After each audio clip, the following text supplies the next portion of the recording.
열왕기하 20장 12절부터 21절입니다. 저처럼 이제 바벨론의 사절단이 이제 히스기야 왕을 찾아왔습니다. 열왕기 10장 12절. 그때에 발라단의 아들 바벨론의 왕 브로닥 발라단이 히스기야가 병들었다함을 듣고 편지와 예물을 그에게 보낸지라. 히스기야가 병들었을 때 바벨론 왕 브로닥 발라단이 사신을 통해서, 그러니까 신하들을 보내서 이 편지와 예물을 보냈습니다. 그 이유는 이제 당시에 이 바벨론이 아수르의 지배하에 있었는데, 이 바벨론은 아수르로부터 독립을 하고자 했습니다. 그래서 유다와 힘을 합치기 위한 거예요. 그래서 유다의 국력이 얼마나 되는지 알고 싶었던 거죠. 왜 그랬냐면 아수르가 유다를 침공을 했다가 18만 5천 명의 군사가 다 몰살을 당하고 유다와 그 아수르 왕 사네립이 도망쳤잖아요. 그래서 이 바벨론 왕은 유다가 얼마나 강력한 나라인가 이제 알아보고자, 그리고 강력한 나라이면 동맹을 맺고자 찾아온 그 신하를 보낸 거죠. 그런데 여기서 중요한 것은 유다가 승리했기 때문에 이런 일이 일어났다고 하는 거예요. 유다가 패배했다면 당연히 사신을 보낼 일도 없고 선물을 보낼 일도 없는 것이죠. 조문을 할 일이 없는 거예요. 이 세상은 냉정한 것입니다. 세상은 이렇게 승리자를 좋아하지 패배자를 좋아하지 않아요. 그래서 우리가 그리스도인들이 잘해야 됩니다. 성공해야 되는 거예요. 세상에서 사람들에게 하나님의 영광을 나타내고 또 전도하고 또 세상을 하나님이 기뻐하시는 세상으로 변화시켜 가려면 그리스도인들이 잘해야 된다고 하는 것입니다. 그리스도인들이 다 못하고 맨날 실패만 하고 맨날 끄트머리만 있고 그러면 세상을 바꿔갈 수가 없어요. 전도할 수도 없어요. 성경의 역사들을 보면 다 위대하잖아요. 다 능력이 있었어요. 다윗도 그렇고 모세도 그렇고 엘리야도 그렇고. 그렇게 해야 세상을 변화시킬 수 있는 영향력을 행사할 수 있습니다. 그런다고 세상이 다 변화되는 건 아닌데 엘리야처럼 뭐 능력을 베풀어 능력을 행해도 변화 안 되는 경우도 있어요. 근데 능력도 없으면 어떻게 변화시키겠어요? 그래서 그리스도인들이 정말 열심히 살아야 됩니다.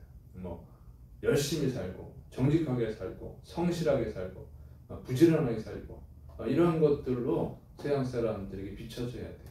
그러면 반드시 높은 자리에 안 올라가도 영향력을 끼칠 수 있고, 그렇게 살다 보면 또 보통은 높은 자리에 올라갈 수 있죠.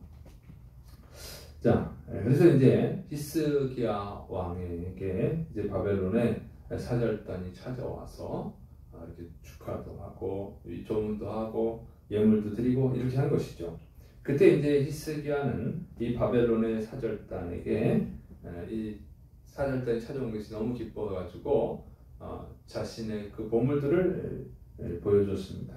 열왕기 10장 13절. 히스기야가 사자들의 말을 듣고 자기 보물고에 금은과 향품과 보배로운 기름과 그의 군기고와 창고의 모든 것을 다 사자들에게 보였는데 왕궁과 그의 나라 안에 있는 모든 것 중에서 히스기야가 그에게 보이지 아니한 것이 없더라. 자, 히스기야는 바벨론 왕이 바벨론 왕이 보낸 사신들에게 금은과 향품 등 이 자기 보물들을 보여줬어요. 그리고 유다의 무기고, 군대의 무기를 저장한 무기고까지 다 보여줬습니다. 중요한 것들을 다 보여준 거예요. 너무너무 기뻐서 그런 거죠. 기뻐서 그런 것도 있고, 또 이렇게 보여준 것은 이제 학자들은 이렇게 생각을 해요.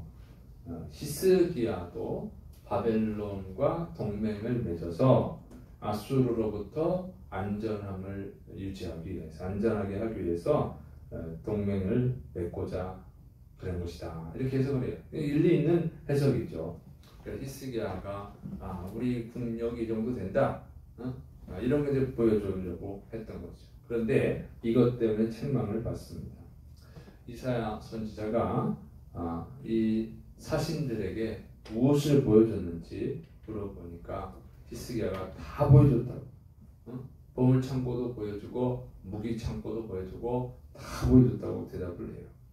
그랬더니 이사야 선지자가 심판을 예언합니다.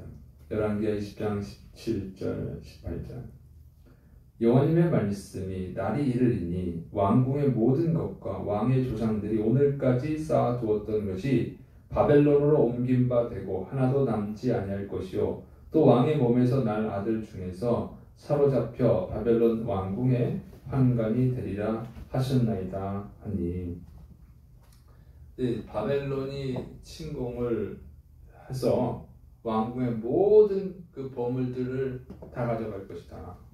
조상들 때부터 히스기야 왕이 쌓아놓은 것까지 전부 다 중요한 것들은 다 가져갈 것이다.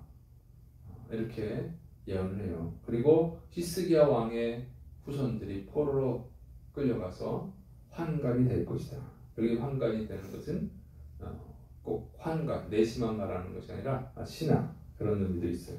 그래서 이런 아주 무서운 심판을 예언합니다.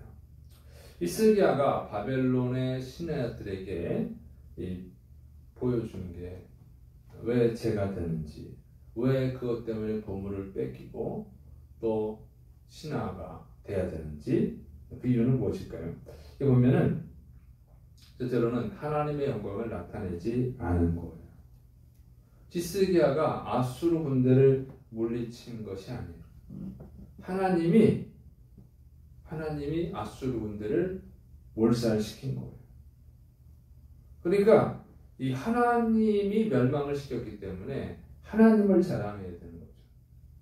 그러니까 히스기야는 지금 우리 국력이 이 정도 돼. 우리도 동맹 맺고 싶어. 그런 의미로 막 자랑을 한 거예요. 근데 없는 사람이 원래 그렇게 자랑하는 거예요.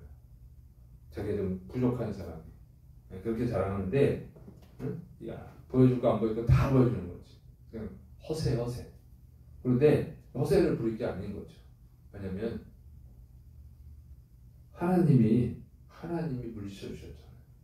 그 무기 가지고 물리친 게 아니에요. 그 보물 경제력이 이 정도 된다. 그의 경제력으로 히스기야가 아수르와 싸워서 이긴 게 아니잖아요. 다 하나님의 은혜죠. 하나님의 은혜로 이겼어요. 그 하나님을 자랑해야지. 그리고 히스기야가 죽을 병에서 고침받은 것도 하나님의 은혜였고 그 전부 다 하나님의 은혜죠. 그러니까 히스기야가 자랑해야 될 것은 하나님이었다는 거죠. 근데 하나님을 자랑하지 않고 자신이 마치 강력한 군사력을 갖고 있어서 강력한 무기를 갖고 있어서 또 보물이 많아서 경제력이 있어서 이긴 것처럼 한 거예요. 하나님의 영광을 가로챈 거죠. 그 바벨론하고 동맹을 맺고 싶어서 그런 거예요. 그런데 바벨론을 의지하면 안 되고 하나님을 의지해야 되는 것이죠. 하나님을 자랑하고 하나님을 의지했어야 되는 거예요. 그런데 하나님의 영광을 가로채고 마치 자기가 잘난 것처럼 한 거죠. 그러면 하나님의 영광을 가로챈 것은 항상 죄가 됩니다. 이사야 42장 8절 나는 여호와님이니 이는 내 이름이야. 나는 내 영광을 다른 자에게 내 찬송을 우상에게 주지 아니하리라. 하나님은 하나님의 영광을 다른 자에게 절대 주지 않는다. 하나님의 영광을 가로채는 자들은 모두 심판을 받았습니다. 그래서 이건 죄예요. 죄를 졌으니까 징계를 받는 게 마땅하죠. 두 번째로는 바벨론에게 약점을 보였어요. 당시 유다 왕국은 이 아수르의 침공을 받아서 패배했었잖아요. 하나님이 도와주셔서 이긴 거지. 1차 때는 완전히 다 항복을 했고 2차 때 싸울 군인이 없었어요. 열왕기하 18장 23절을 보면 아수르 왕은 2,000마리의 말을 탈 군사가 있으면 주겠다. 이렇게 조롱까지 했어요. 이렇게 군사력이 약해져 있었는데 군대가 없는데 엄청난 보물을 자랑하고 무기고를 자랑한 게 무슨 이유가 되겠어요? 그게 무슨 자랑이 되겠어요? 그러니까 바벨론이 욕심을 품게 만든 거죠. 이야, 군대도 없는데 보물이 엄청 많네. 군대도 없는데 무기는 엄청 많네. 이렇게 생각을 했겠죠.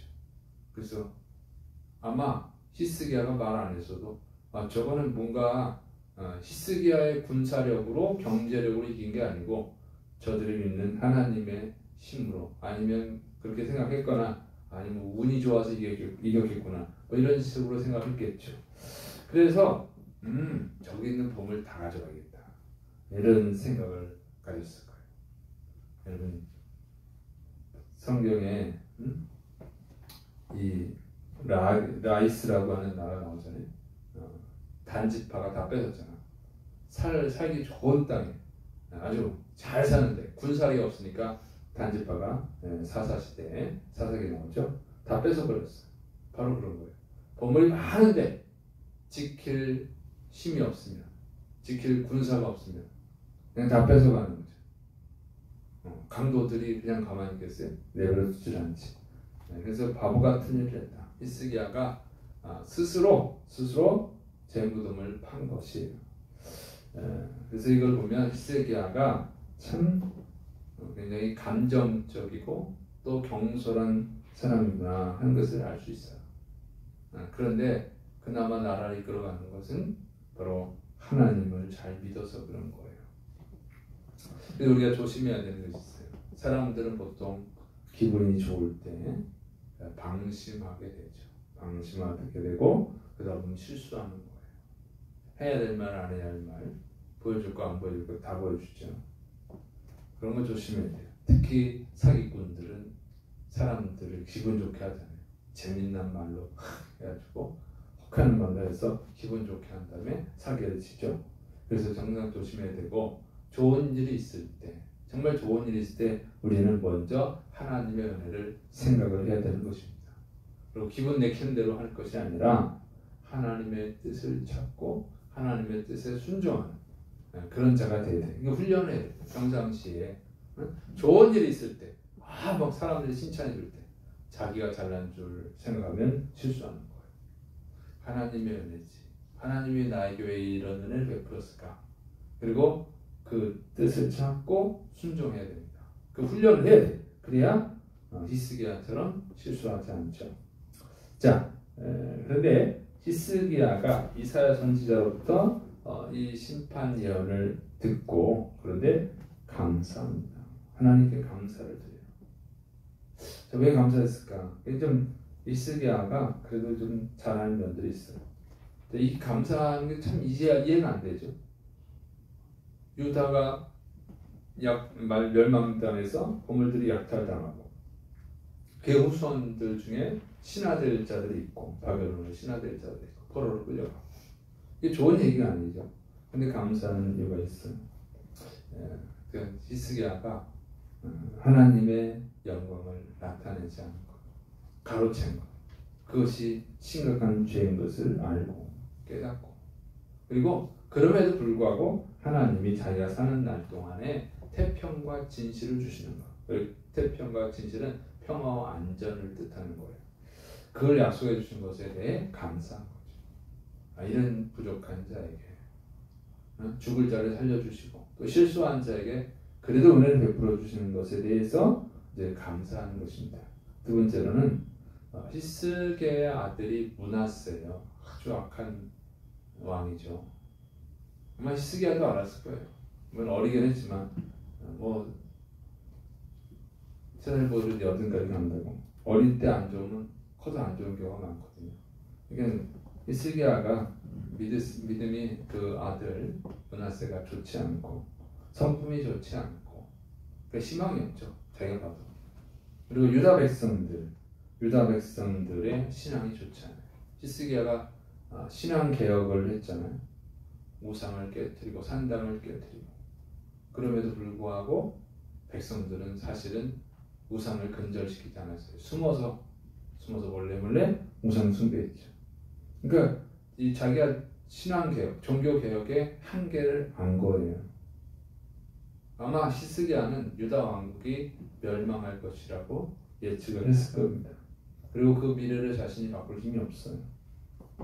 자신의 때만이라도 어쨌든 하나님이 은혜를 주시는 것에 대해서 감사했을 것으로 봅니다. 그럼에도 불구하고 아쉬운 점은 그럼에도 불구하고 히스기야가 하나님 용서해 주세요. 은혜를 베풀어 주세요. 기도하고 또 신앙교육에 힘을 썼다면 하는 그런 아쉬움이 있어요. 미래는 어차피 바꿀 수는 없어요. 하나님이 알고 있는 것 뿐이지. 그렇지만 은혜를 구해야지. 그리스도인이라면 끝까지 최선을 다해서 은혜를 구했어야 된다 하는 아쉬움이 있습니다. 예수님은 십자가에서 죽어주셨잖아요. 우리가 죄인인 걸 알면서도. 그래서 끝까지 했으면 좀 아쉬움이 있다 하지만 아쉬움이 있긴 있는데 어쨌든 히스기야는 그래도 자신이 할 수 있는 건 다 한 것으로 보입니다. 그래서 어쨌든 우리는 이런 것들을 교훈 삼아서 좋은 일 있을 때 자랑할 것이 아니고 하나님께 영광 돌려야 되고 그리고 또 끝까지 최선을 다해서 하나님의 은혜를 구하고 복음을 전해야 될 줄로 믿습니다.